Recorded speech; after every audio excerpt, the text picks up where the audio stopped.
Welcome to the First Nations History of Massachusetts. In this episode, we will explore the rich Paleo-American to Late Archaic history of Massachusetts. Massachusetts is one of 28 states that bear Indigenous names or are named for First Nations. Just 13 states have English names, while 6 retain Spanish labels and 3 are French.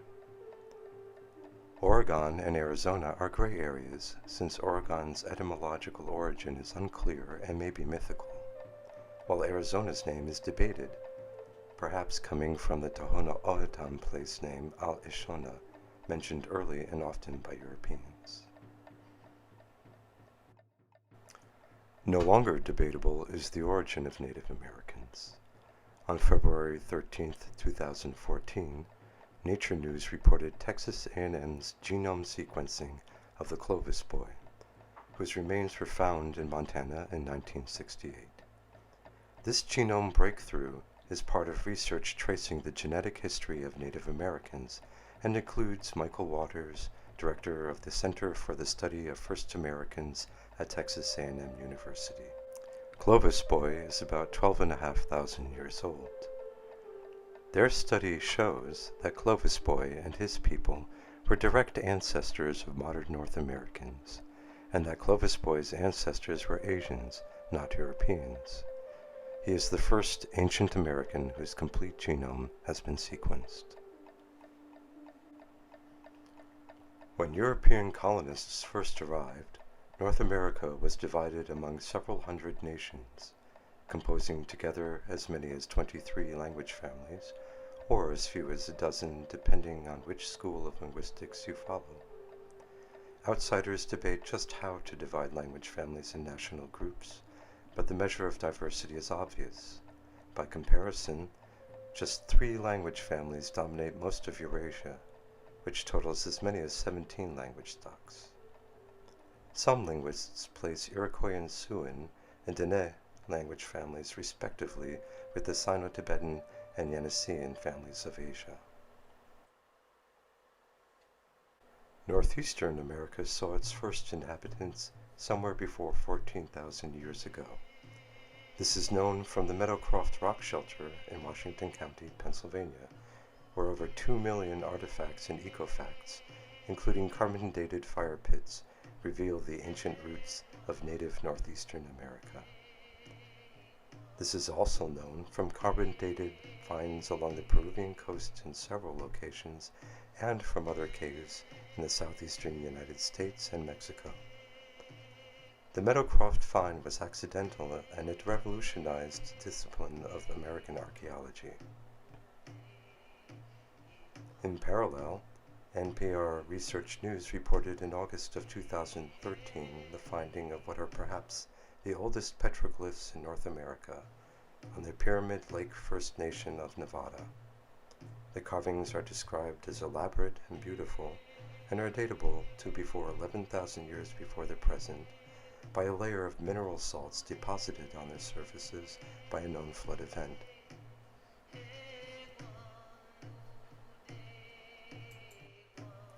Paleo-Americans in the upper Northeast arrived right on the edges of retreating glaciers between 12,000 and 10,000 years ago. The Northeast is rich in very ancient sites dating from Paleolithic and Archaic times. There are at least 22 sites in the frigid Northeast, fresh from glacial times, several of which are only recently discovered. Of all areas in this region, Massachusetts is most rich in paleo sites and archaic sites. Despite the Commonwealth preservation laws claiming to protect all historical sites regardless of race or culture, not one paleo or even historical First Nations site was protected or preserved by the Massachusetts government. As a result, very few people in Massachusetts know anything at all about the ancient native history of their state.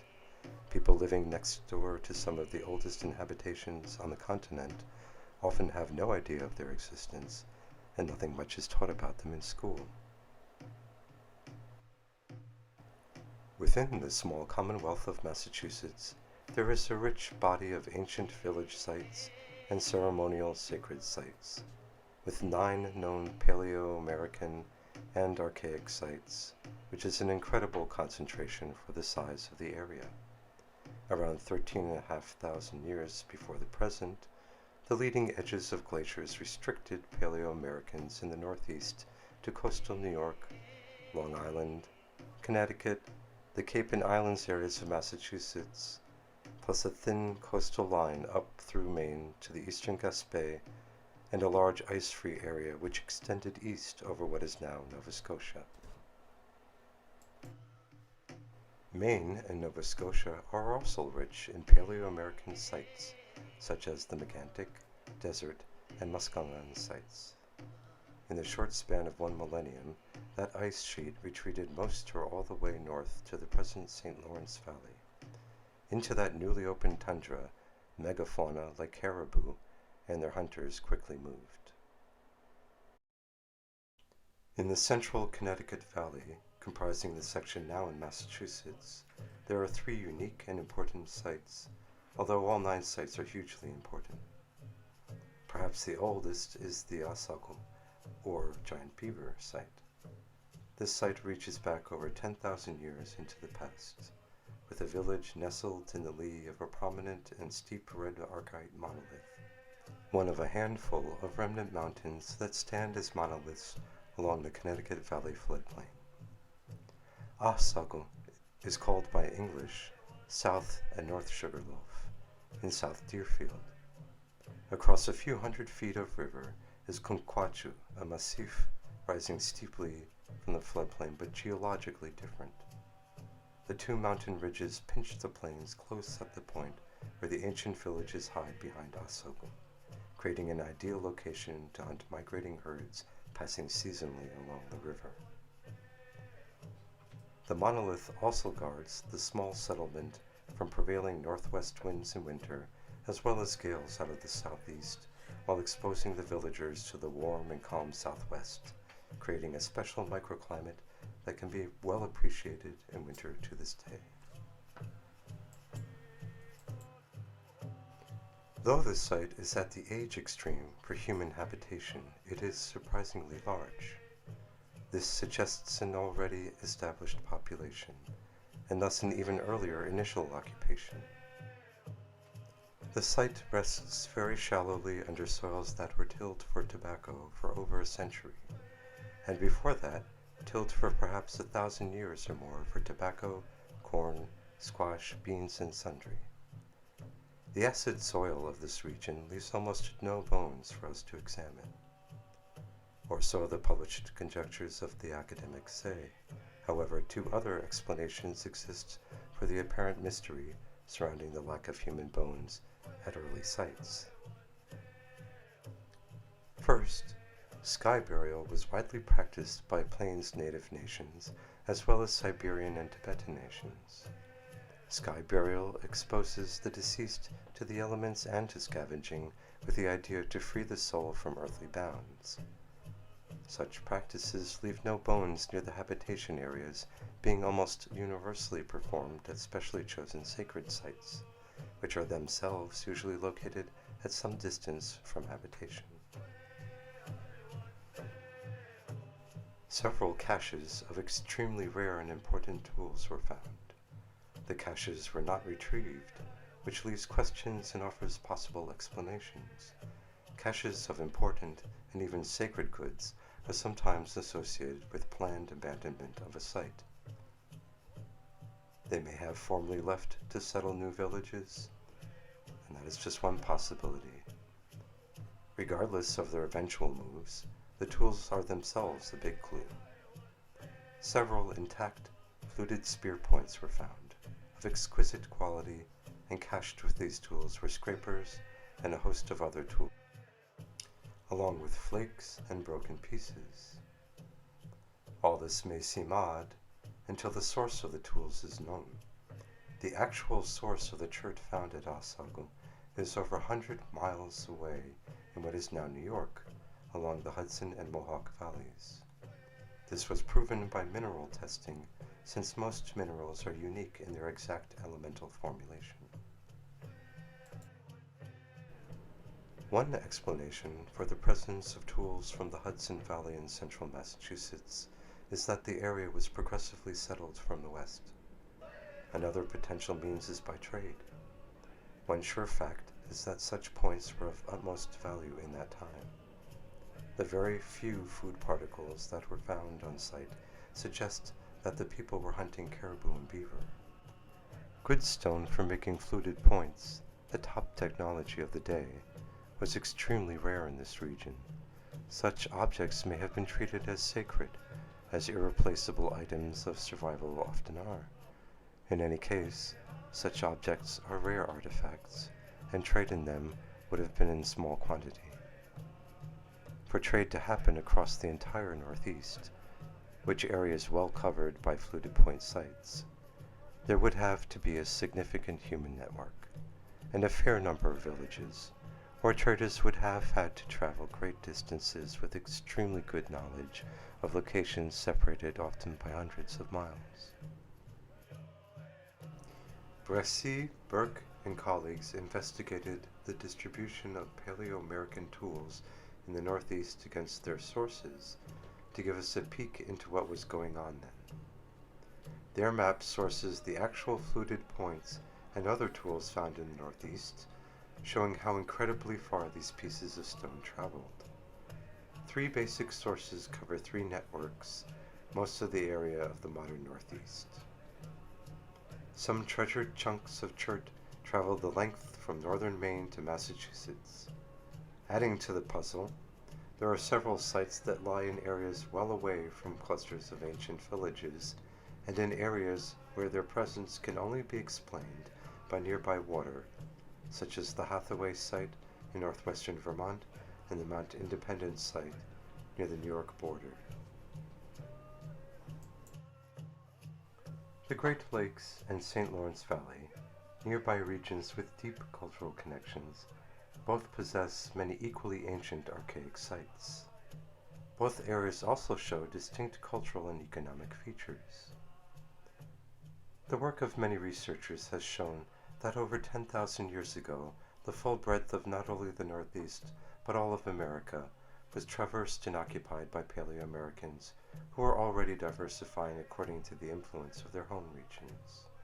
Artifacts and number of sites, especially considering most sites were accidental finds and many sites may have been lost, together suggest that the region had a surprisingly high population at the end of the last ice age. The Osabu site was only partly examined, with a handful of test pits and minimal ground investigation methods. It is likely a thorough remote sensing and modern investigation will never be performed at Osabu, and many of the artifacts were stolen without intervention by the Commonwealth. Since a couple of hasty digs and extensive theft of artifacts, the site has been buried over and used for a gas company storage area. The site is not preserved or protected by the Massachusetts Historic Preservation Commission, despite their mandate. The information from the digs was seized upon by the gas company, and even a school teacher trying to share this knowledge with his class was sued and blocked from accessing this history. Even so, there is much to learn from this site. The area covered by the village is surprising. Part of it is eroded away to the south, leaving us just a partial look. Estimates reach as high as 60 to 70 semi-subterranean homes for the village, each with one or more families. At Bull Creek in northeastern Massachusetts is a similarly old and surprisingly large village site. The few known kill sites and historic descriptions of seasonal indigenous camps leave little cause to call this site a camp, though it has often been referred to as such. Known hunting camps seldom have more than a few structures of ad hoc quality. As well, nomadic hunting groups of the Northeast, as opposed to the settled farming nations, still housed themselves primarily in teepees even during historical times. Just upriver, a few hours' walk, at a place called Wissatinawag, remains going back almost as far as Osagu were found. This ancient village is located near several other sites, two of which are unregistered and unexplored. Wissatinnawag rests on sand deposits from earlier times when the Connecticut River flowed along different courses and sat on a more elevated bed. This site and several others lie near an embayment in the river known as Montehelas, and near major falls in the river, where multiple nations are known to have convened for fishing as far back as memory goes. Some theorize the falls are partly man-made, or at least enhanced. In any case, the location appears to have been a major hub from the earliest post-glacial times, just a stone's throw from Asau. Before destruction was halted, graves were excavated for fill under Route 2 and for a Walmart that was never completed.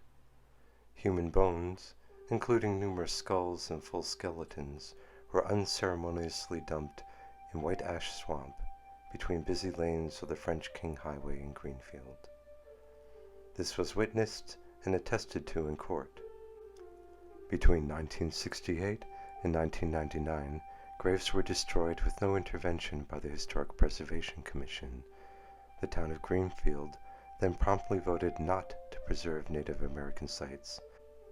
Eventually, a group called Nullambeka Project was able to fund and promote legislation to protect burial sites in 2014. The damage is done, and the state has not restored the desecrated remains. What was revealed by respectful investigation of the site is that it was occupied, perhaps continually, by First Nations from the times of first habitation until 1676, when a colonial militia under Turner massacred the civilians of Wissatinnawag before he was decimated in return by the men of the town. This massacre was repeated at Peskiamscut and by Captain Beers at Skakiat, in both of which cases hundreds of civilian natives of the towns were murdered in their homes, after which the native men caught up with the retreating militia and wiped them out.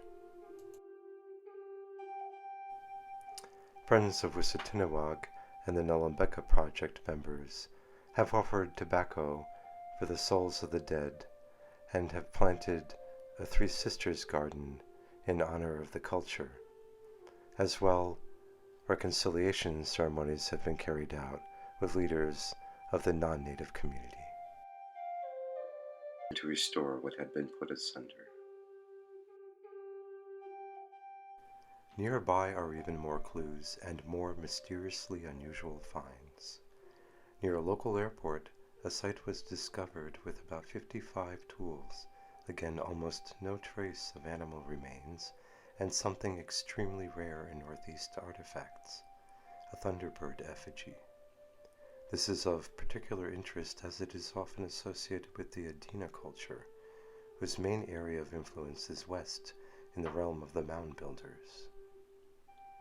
Very few Adena artifacts are found in the Northeast, though trade with them is evidenced, and it appears that the maize, squash, beans agricultural system may have come via contact with the Adena peoples. Study has shown the Sacred Hills ceremonial site was continuously used for ritual purposes since the earliest times. The studied Paleo-American settlements also tell us that there were distinct cultures in place by 5,000 years ago. Ritchie's work in Martha's Vineyard and Dancose's work at the Neville site in New Hampshire show, along with others, that there were at least two cultures interacting in the Northeast around 6 millennia ago, the Narrow Point and Laurentian cultures, while 1,000 years later, the Susquehanna and Narrow Point cultures interacted. The Susquehanna culture is important because it arises from that river in modern-day Pennsylvania, near the core of Lenni-Lenape territory, and may represent its rise 7,000 to 8,000 years ago as a distinct culture. The Lenni-Lenape are recognized as the grandfather nation in the entire region, as reported by no other than Benjamin Franklin. Linguistically, the nations of southeastern New York, Connecticut, Massachusetts, and Rhode Island almost all speak dialects related to Lenni-Lenape. New Hampshire's Neville site also confirms evidence elsewhere of continuous occupation and culture through the Middle and Late Archaic periods in the Northeast. This is important because it shows that the early peoples were not replaced by some later immigrants, but are the first and continuous occupants of the Northeast. Eastern Clovis sites are found in 8 states, including Florida, North Carolina, Virginia, Tennessee, Kentucky, Pennsylvania, Vermont, and Massachusetts. The Wapanukket site, on a bluff above Assawamsett Lake in southeastern Massachusetts, yielded a large ceremonial lodge from the late Archaic, about 5,000 years ago. Paleo-period Clovis points were also found here. The lodge was 66 feet across, with 11 secondary burials and a large pit containing fine grave goods and red ochre. This supports the hypothesis that bones missing from early Paleoamerican sites elsewhere may have been removed in secondary burial rites. Paleoamericans relied mostly on spears with large fluted points. Archaic and Late Archaic natives are distinguished partly by revolutions in tools. Archaic Americans possessed the atlatl, or throwing stick. Atlatls show skilled design, with shaped handles having a knob at the hand end for secure throwing, and often having a counterweight at the spear end, which gives increased leverage, and a well-tooled notch into which the spear fits snugly for reliable performance. As well, Archaic Americans used harpoons with detachable heads. These ancient harpoons served much like modern harpoons of the Inuit do, and even mechanical whaling harpoons of the 1900s. Once lodged, the armed section is barbed and detaches from the haft, to which the line is attached to retrieve the prey. Coastal Algonquians also used the dugout canoe from late Archaic into historic times, unlike their neighbors to the west and north, who used birch bark canoes. Even before pottery was used in the Northeast, soapstone pipes came into use, theoretically out of contact with the agrarian Adena people around Ohio. Late Archaic houses were usually about 30 feet across and constructed in a snail shell shape. The entrance was protected by an overlapping wing with a central post around which posts were laid out radially, making a wheel and spoke pattern. This late Archaic housing type replaced the earlier housing form about the same time that caribou disappeared from the region. Caribou continued to be hunted north into Canada, but the economy changed south of the St. Lawrence Valley. Deer became prominent in a now forested landscape, and since deer do not migrate and are willing to live close to humans, late Archaic natives no longer needed to make distant seasonal journeys. The now more settled inhabitants of Massachusetts began to use steatite bowls, a soft stone that was quarried locally in Massachusetts, Connecticut, and Rhode Island. For about 2,000 years more, stone bowls, ladles, and slab plates served the early ancestors of the woodland peoples. With the coming of the current epoch, a cultural revolution from Maya lands far south in Mexico and Guatemala reached the Northeast. Our next episode will explore the rich history of the coastal and river nations of the woodland era.